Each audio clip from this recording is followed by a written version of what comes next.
लय बघत येत असते व्हिडिओ लोक. मी सुद्धा लय बघायचो आणि व्ह्यू लय भेटत. सिया सिया सिया दिसायली जिकडे. Okay, cut it. This was not the part of our video actually. We will cut it after that. So हां, तर आता मी तुम्हाला ऑनेस्टली ग्रँड आय10चा रिव्ह्यू सांगणार आहे. सो एकंदरीत म्हणजे मी गाडी घेऊन आता 1 वर्ष झालं आहे आणि 1 वर्षानंतर नवीन ज्यावेळी जे गाडी घेतात त्यांना बरेचसे प्रश्न असतात की गाडी म्हणजे कशी असेल, काय असेल, परफॉर्मन्स कसा असेल, आपण आता एवढे पैसे घालवतोय परत आपल्याला काही. तर मी तुमचे सगळे डाऊट्स 1 बाय 1 क्लिअर करणार आहे. त्याच्यामुळं तुम्ही हा शेवटपर्यंत व्हिडिओ पहा. व्हिडिओ कुठेही क्विट करू नका आणि तुमच्या सगळ्या शंकांना मी म्हणजे उत्तर देण्याचा प्रयत्न करेन.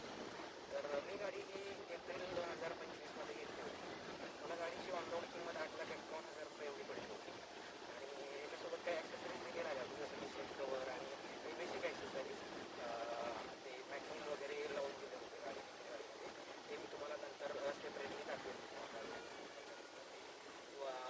आपण सध्या जे बघतो ते जनरली इंटेरियर डिझाईन बघतो. एक्सटेरियरचा मी एक सेपरेट व्हिडिओ रेकॉर्ड करून तुम्हाला सर्व एक्सप्लेन करेन. तर तुम्ही जसं की पाहू शकता तिथे आता मी गाडी चालवतो आणि गाडी चालवताना गाडीचं जे इंजिन आहे ते कुठे असं वाटत नाही की आवाज येतोय वगैरे किंवा म्हणजे एकदम स्मूथ असं इंजिन आहे.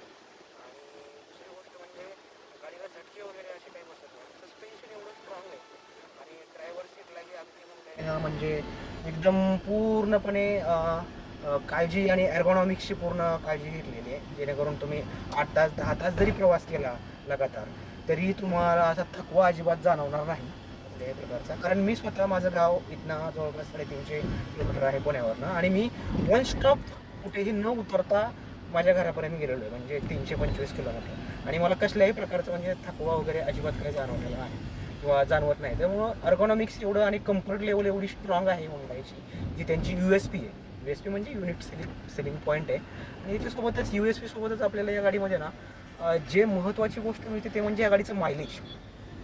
तर मायलेज म्हणजे अगदी मला हायवेला 30 किंवा 30+ एवढं मायलेजसुद्धा भेटतं. मायलेज टेस्टचा व्हिडिओ मी सेपरेटली तुम्हाला शेअर करेल. पण मी सध्या हे सगळे फीचर्स एक्सप्लेन करतो आहे. मेन म्हणजे गाडीचं स्टेअरिंग एवढं खास आहे ना की अगदी म्हणजे अगदी स्मूथ पद्धतीने ते हे होतं आणि टर्न वगैरे आणि जे आहे अगदी हे बघा असं म्हणजे मी नुसतं बोर्ड जरी ठेवलं पूर्ण मी ड्रायव्हिंग अशी एवढ्या ट्रॅफिकमध्ये देखील अगदी काही एफर्ट्स न घेता करतो आहे म्हणजे. तर एकदम स्मूथ असं स्टेअरिंग आहे आणि त्याच्यासोबत गाडीमध्ये डिस्प्ले वगैरे छान आहे. टायर मॉनिटरिंग प्रेशर सिस्टीम येते. त्याच्यासोबतच बघायला गेलं तर गाडीला एक की दिलेली आहे, रिमोट की.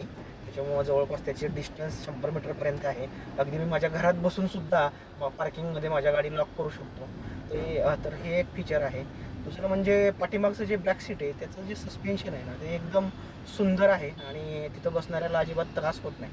सो तो एक महत्त्वाचा भाग आहे. मी एकदा माझ्या दिल्लीच्या व्हिजिटमध्ये एका क्रेटामध्ये देखील बसलो होतो, बेसिक मॉडेल क्रेटा.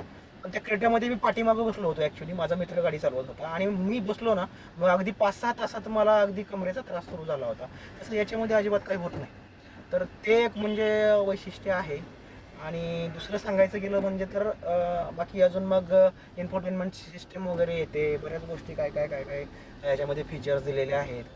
आणि फक्त या गाडीचं मला एक जे वाटतं ते संध्याकाळी जे याचा लाईट आहे ना तो एवढा प्रॉपर नाही आहे जसं क्रेटामध्ये वगैरे असतो. तसं ते तुम्ही एक्सटर्नल लाईट वगैरे तुम्ही लावू शकतात नंतर.